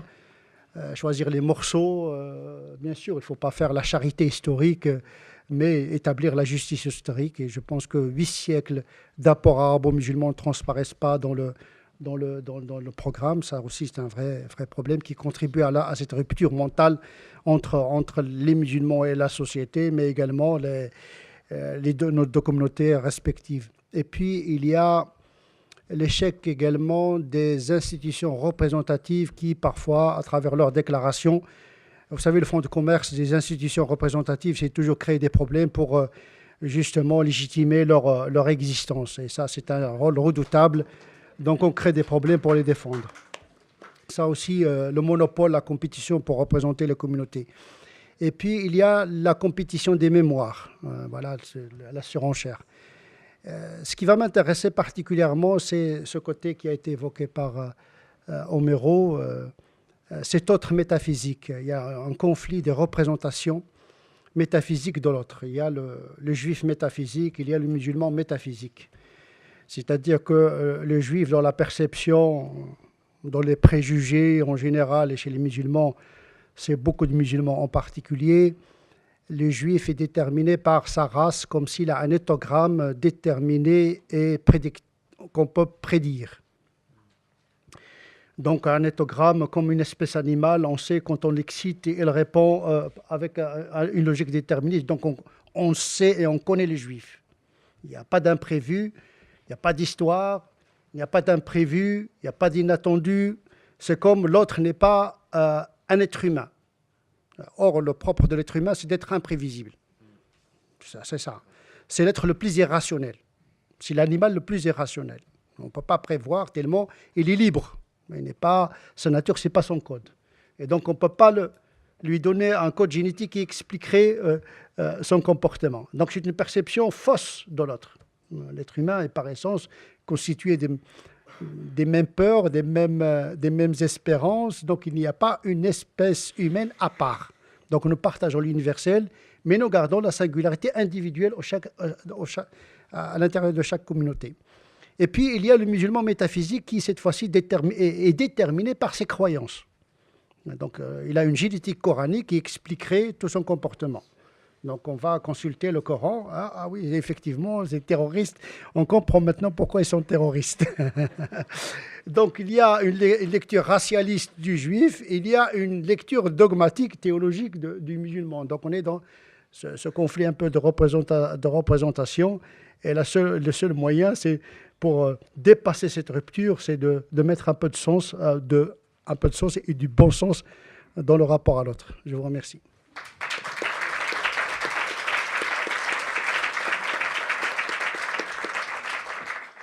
Je vais commencer par une anecdote vécue et je vais finir par 2 ou 3 questions aux personnes qui ont parlé. L'anecdote. Je suis enseignante. J'étais, vu mon âge, il y a longtemps que j'ai quitté. Bien. Dans un bled d'Ardèche, 3000 habitants, l'Argentière, un collège et un lycée. Au collège, les profs de français organisent dans le centre de documentation la venue d'un écrivain pour la jeunesse. Les classes assistent, 6e, 5e, les profs de français. Et il y a le petit Saïd en 6e, que je connais bien, drôle de gosse, mignon, coquin, etc.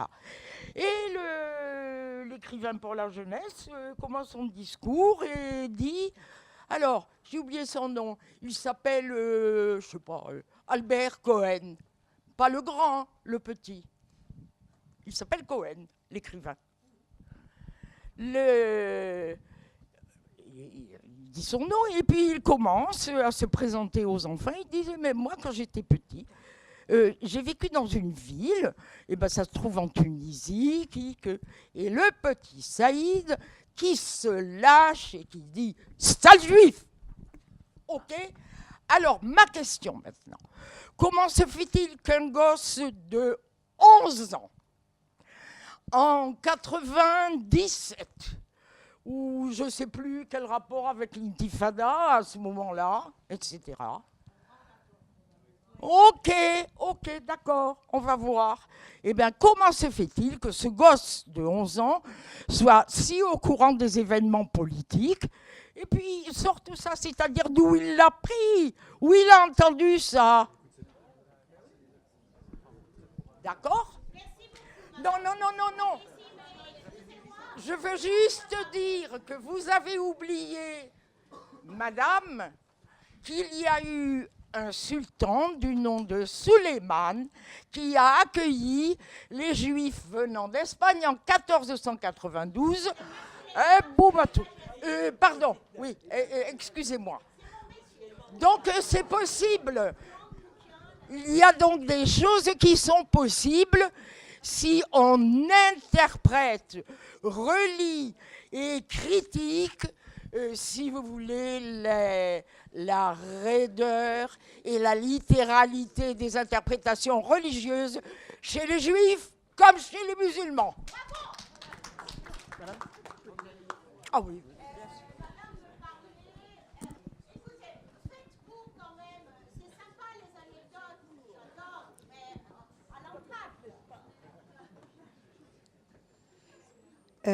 Bonjour, Randiane Pécou. Je voulais dire très rapidement quelque chose. Je dis, d'abord, je voudrais remercier le Paris du Vivre Ensemble parce que c'est toujours une respiration formidable, citoyenne, où on pense, etc. Ça amène plein de questions et des réponses.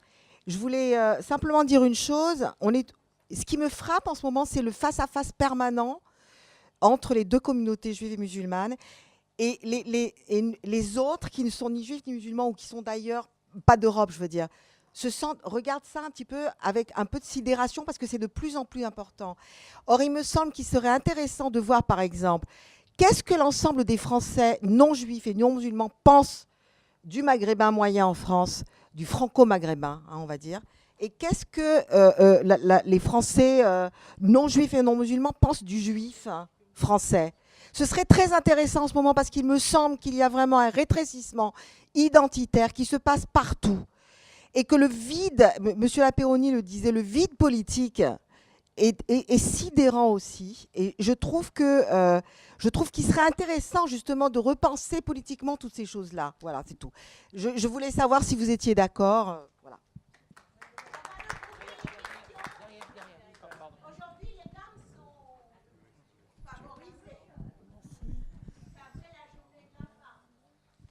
Bien, bonjour, merci pour cette conférence. Alors moi, je suis franco-algérienne, je suis venue pendant la guerre d'Algérie et le rapport que j'avais en Algérie avec les Juifs, je ne savais même pas qu'il existait 3 religions, j'en connaissais qu'une.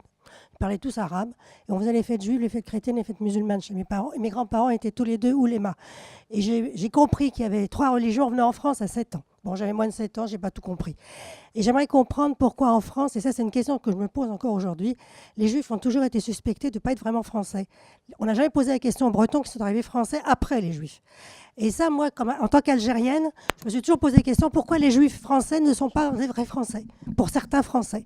Voilà, merci.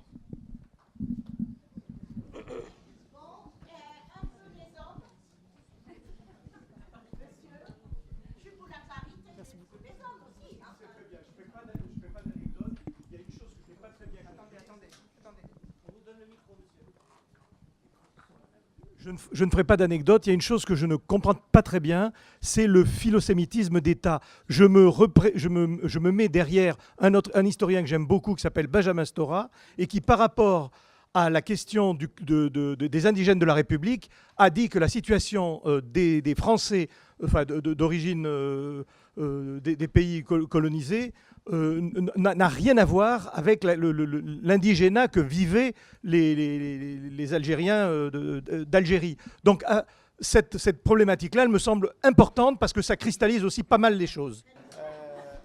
Alors à quelle question il faut répondre avant? Alors c'est celle de... C'est celle du conflit israélo-palestinien. Parce que c'est une question qui m'énerve beaucoup, et qui m'énerve beaucoup par la lâcheté des Français, la lâcheté des Européens sur ce sujet, la lâcheté de ne pas reconnaître que l'essentiel du problème, c'est un problème de géostratégie pétrolière. Et si on a quelques soucis en ce moment, on sait qu'ils sont en grande partie financés sur... alors peut-être que si on abandonnait les énergies fossiles un peu plus et qu'on se préoccupe un peu moins de pétrole, hein, on arriverait à régler ce conflit beaucoup plus rapidement.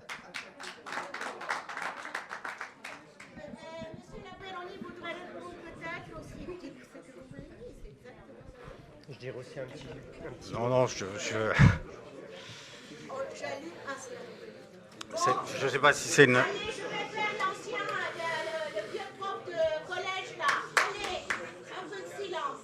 Je ne sais pas si c'est une réponse aux questions posées. C'est toujours une discussion que j'ai avec Esther. Voilà, je réponds donc. Donc ce que je voulais dire, c'est qu'on se focalise sur le conflit israélo-palestinien comme explication de la rupture. Moi, je pense exactement l'inverse. C'est-à-dire que c'est une manifestation de la rupture. Autrement dit, ils cristallisent, les gens se focalisent là-dessus parce que la rupture a déjà eu lieu. Donc il faut chercher, je vais le dire d'une autre façon, il faut plutôt chercher dans la montée de l'antisémitisme la focalisation sur ce conflit qui en retour revient l'alimenter que l'inverse. Si les gens n'étaient pas antisémites ou opposés aux juifs ou judéophobes au préalable, je pense que ce conflit aurait beaucoup moins d'importance pour eux et ils seraient beaucoup plus éloignés. La meilleure preuve de mon point de vue, c'est d'ailleurs que c'est plutôt l'antisémitisme qui alimente ça. C'est que dans le monde où je travaille, c'est pas simplement les Arabes qui s'identifient aux Palestiniens, c'est tout le monde qui développe l'antisémitisme. Et vous avez évoqué et la plupart du temps, d'ailleurs, ils se foutent royalement de ce conflit. La deuxième chose, c'est que ce qu'on peut observer, c'est quand même, à l'occasion des attentats, qu'il y a eu des flambées d'antisémitisme, même si, encore une fois, ces choses-là peuvent avoir un effet là-dessus. Et parmi les vagues terroristes, je vous ferai remarquer que certes, certains étaient des arabo-musulmans qui pouvaient s'identifier à ça, mais ils sont loin d'être, enfin, s'ils sont la majorité, ils sont loin d'être une écrasante majorité parmi tous les gens qui sont partis en Syrie ou même parmi ceux qui ont fait des attentats. Donc ce que je voudrais dire, c'est qu'on a tendance à se focaliser là-dessus comme source explicative. Je pense que ma position est plus pessimiste, c'est qu'il faut chercher dans les conditions sociales aujourd'hui et dans ce que moi j'appelais le vide politique et cette flambée d'antisémitisme, disons les explications de la rupture qui va se focaliser, se cristalliser sur un certain nombre de conflits internationaux. Donc c'est pour ça que je pense qu'il faut raisonner dans l'autre sens. Mais bon, on n'est pas obligé d'être d'accord, évidemment. C'est pas que je ne sois pas d'accord, au contraire, je suis tout à fait d'accord, mais je crois que c'est un élément qui pousse, qui donne une raison à l'antisémitisme de certains. Voilà, on est un peu dans... Je voudrais répondre à monsieur et aussi, ce serait une réponse à madame également, mais enfin, je suis d'accord avec tout ce qu'elle a dit, mais c'est une petite réflexion. Monsieur, écoutez, aujourd'hui, on ne peut pas, ce favoritisme, entre guillemets, dont vous parlez, etc., vous avez utilisé d'autres mots, à l'endroit des Juifs, c'est lié à une histoire. La France a déporté 73 000 Juifs pendant Vichy, d'accord? Et aujourd'hui, la culpabilité fait qu'on a naturellement un penchant à dire qu'il ne faut pas que ça se répète. D'accord? Alors ça, quand on l'aura compris, quand on l'aura bien expliqué à tout le monde, peut-être que ça ira mieux. Deuxièmement, je dirais une autre chose. Les Juifs sont en France depuis le Moyen-Âge. D'accord? C'est une population qui s'est renouvelée, mais qui est là depuis le Moyen-Âge. Il y a eu des vagues d'émigration, d'immigration. Donc, ce sont des populations renouvelées qui sont en France depuis la nuit des temps. Oui, non, mais on ne va pas faire l'historique, ça. J'ai des cours que je donne à la fac. Venez, on fera ça. Bon. Alors, et en cela, comme ça, je répondrai, enfin, je ferai une remarque parce que je suis d'accord avec tout ce que Siam a dit. Et je crois qu'il y a, ce n'est pas seulement l'école, je crois qu'il y a vraiment une culpabilité que l'État porte inconsciemment. C'est pas conscient toujours, hein, c'est inconsciemment. Il ne faut pas que ça se reproduise.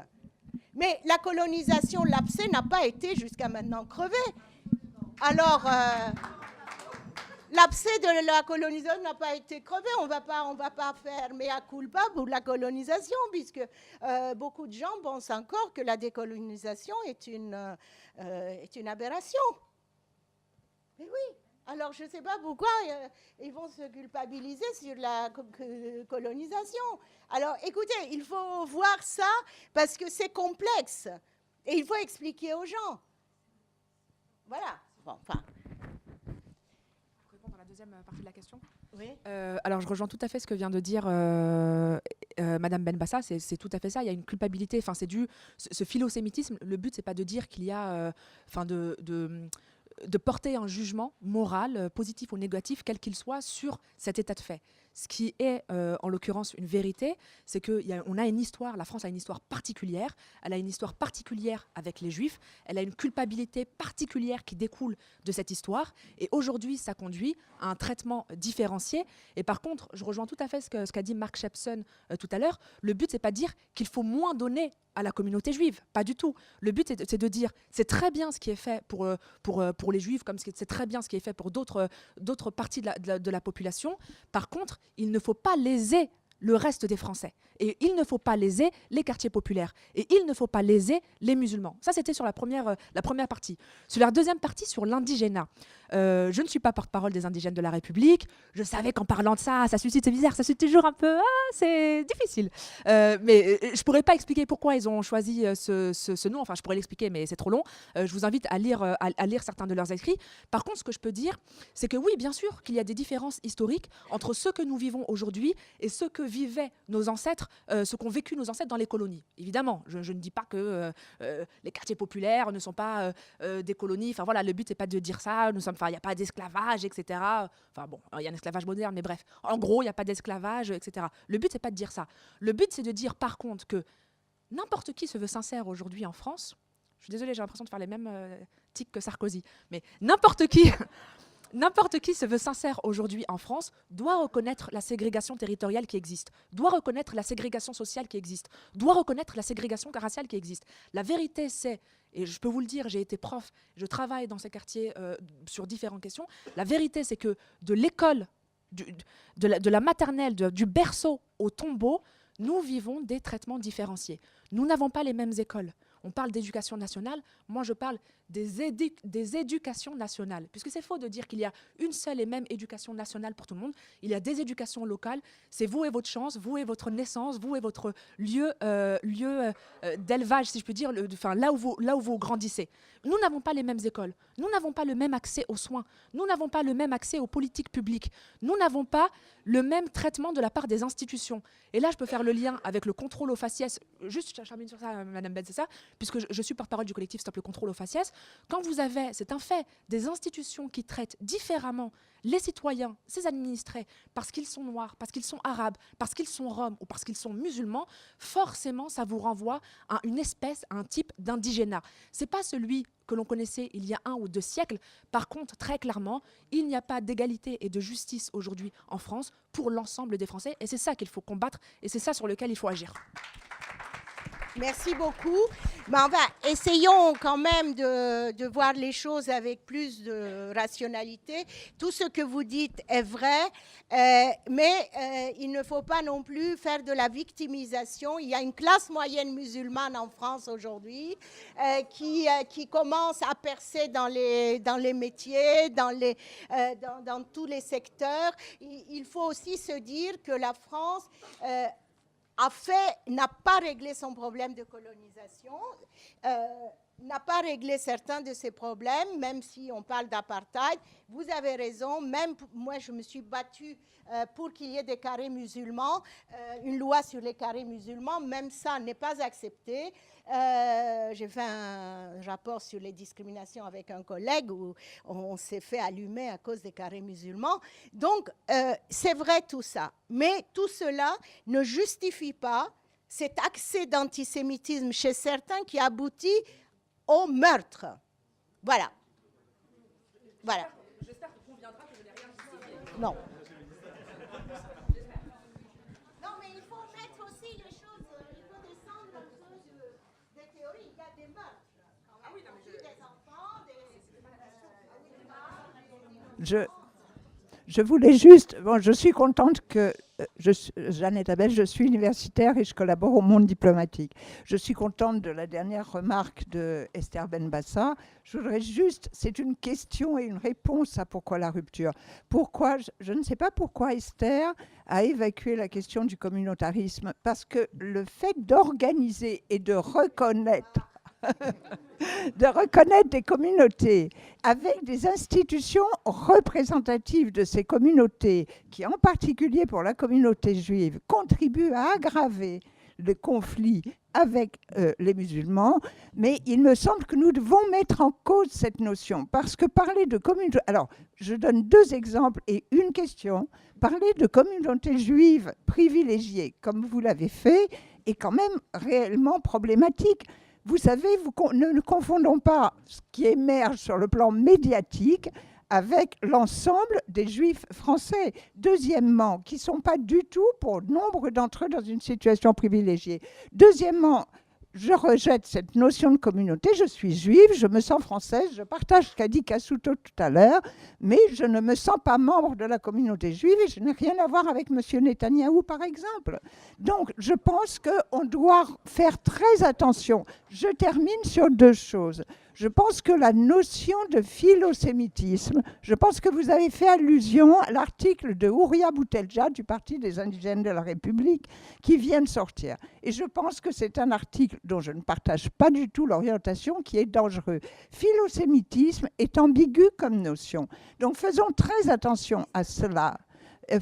Et Esther Benbassa l'a dit, faisons très attention au maniement de ce genre de conception. En résumé, pour terminer, je pense que le plus important, et je salue l'initiative d'aujourd'hui, c'est de multiplier ce type d'initiative commune entre musulmans, juifs, et non juifs d'ailleurs, et non musulmans. Et de faire très attention à ne pas entretenir des notions qui sont elles-mêmes génératrices de conflits extrêmement virulents. Donc, communauté juive privilégiée, comme ça en général, non. Communauté musulmane, toute discriminée, non. Esther vient de le rappeler, c'est mon dernier mot. Nous avons quand même une classe moyenne. Il y a eu une page entière dans le Monde, dont je suppose que vous avez vu les noms, de musulmans et d'arabes qui ont, au moment des attentats, protester, il fallait voir les professions. Il y avait des centaines de noms qui n'appartenaient pas, eux seulement, au quartier populaire, mais je reconnais, je suis tout à fait d'accord avec la description que vous avez faite de la situation des quartiers populaires, évidemment. Merci beaucoup, madame, et on laisse, parce qu'on a la prochaine table. Oui, alors, moi je m'appelle Nachida, je viens d'Algérie comme la dame qui est derrière, et moi aussi j'ai été élevée de la même manière. Quand mes parents se sont mariés, c'était un orchestre algéro ou musulmano-juif, si on veut, je ne sais pas comment dire, qui a chanté pendant toute la cérémonie. Et donc, j'ai été élevée avec voilà, l'amour de toutes les religions, de toutes les populations, d'où qu'elles viennent. Voilà.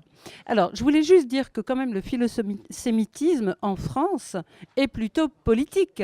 Moi, je suis très, très étonnée que tous ces messieurs qui ont présenté leur sujet n'aient parlé que de l'antisémitisme musulman.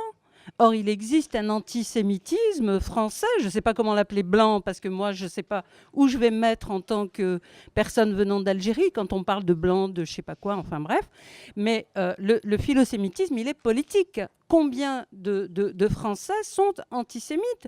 On oublie quand même que la France a été le pays de l'affaire Dreyfus, de Vichy et de tout ça. Et encore aujourd'hui, l'antisémitisme français existe. Ce n'est pas parce que Mme Marine Le Pen veut nous donner aujourd'hui un visage autre, qui est celui que maintenant elle s'est mise à aimer les Juifs et à avoir de l'empathie envers les Juifs. On sait quand même les propos de son père et tout ce qu'il a dit comme horreur par rapport aux Juifs et à la Shoah. La Shoah, moi je suis très étonnée aussi qu'on dise, alors je ne sais pas, je ne connais pas, moi je suis venue, j'ai déjà fait mes études quand je suis venue en France pour les poursuivre. Je ne sais pas comment on a éduqué ici les enfants d'immigrés, mais la Shoah, nous on connaissait ça même en Algérie. Enfin, on sait que les Juifs ont souffert, on sait qu'il y a eu 6 millions de Juifs qui sont morts, qu'il y a eu des déportés, qu'il y a eu le Veldiv, qu'il y a eu tout ça, quoi. Enfin, c'est de l'histoire qu'on connaît. Et je voulais donc dire que j'étais étonnée que l'on ne parle pas, par exemple, des groupes néo-nazis qui naissent un peu partout en Europe et qui sont dangereux. On stigmatise sans arrêt les musulmans. On ne leur reconnaît même pas cette... Je suis très étonnée d'ailleurs, Esther Benbassa, que vous parliez de victimisation par rapport à ce qu'a dit Siham, c'est ça ? Parce que, à force justement de stigmatiser toujours les mêmes, on crée de la violence. Il y a le conflit israélo-palestinien, certes, mais il y a aussi une fracture sociale dont souffrent non seulement les Juifs, mais les Français et les gens venant de tout pays. Voilà, la fracture sociale, elle est partout. Voilà. Et je voudrais juste dire, excusez-moi, je voudrais juste rappeler vraiment cette chose, moi, qui me fait du bien au cœur, c'est le fait que Roger Hanin ait décidé de se faire enterrer en Algérie. Je crois que c'est le plus beau geste de, justement, que cette rupture n'existe plus et qu'on retisse du lien. C'est à nous, juifs et musulmans et chrétiens et toutes les religions, de retisser du lien entre nous. Ce n'est pas aux autres, ce n'est pas aux politiques, c'est à nous. Voilà. Monsieur va répondre et on clôt la séance. Vous poserez vos questions à la prochaine séance. On est encore jusqu'à 8 heures là. Puis on ira boire un coup ensemble, comme ça on pourra refaire le monde. Juste par rapport à ce que vous avez évoqué, les uns et les autres, déjà, il y a un premier biais, c'est que nous nous exprimons à partir de nos positions sociales, à nous aussi, en tant que leaders d'associations ou intellectuels, etc. Donc nous ne sommes pas représentatifs de ce qui se passe, ni dans nos communautés respectives, ni dans l'ensemble de la société française. Deuxièmement, il y a un certain nombre de propos qui laisseraient supposer que si on évacue un certain nombre de conditions sociales objectivement dégradées, on aurait résolu un certain nombre de problèmes liés, par exemple, à l'antisémitisme ou à la stigmatisation des musulmans, etc. Or, ce n'est pas le cas. Si on enlève ça, il y a un certain nombre de problématiques qui vont demeurer. Ce qui doit nous interpeller aujourd'hui, et il y a un troisième niveau, c'est que quand on parle, on doit toujours se situer dans sa génération. Je ne suis pas sûr qu'aujourd'hui en Algérie, les personnes connaissent la Shoah comme vous avez pu l'apprendre, etc. Donc, c'est un problème multiforme. Et il ne faut pas évacuer aujourd'hui que nous sommes aussi dans des résurgences de communautés religieuses qui structurent fortement la manière de se penser dans un monde qui est complexe. Et moi, ce qui m'interpelle du côté musulman, ça existe aussi du côté juif, c'est le processus d'essentialisation de l'autre qui passe par le discours religieux et par la dimension théologique. Et c'est peut-être une nouvelle ou une résurgence d'une forme de l'antijudaïsme, mais en tout cas, c'est une piste qu'on ne doit pas non plus évacuer et qui dépasse les questions purement socio-économiques. Mais je ne dis pas le contraire, je lutte contre l'islamophobie, mais je ne suis pas en train de vous dire que ça n'existe pas. Mais on ne peut pas dire, vous avez un argument, je vous dis ça pour contrer votre argument. Ce n'est pas ça la discussion. Bien sûr, mais c'est exactement ce qu'on a dit les uns les autres.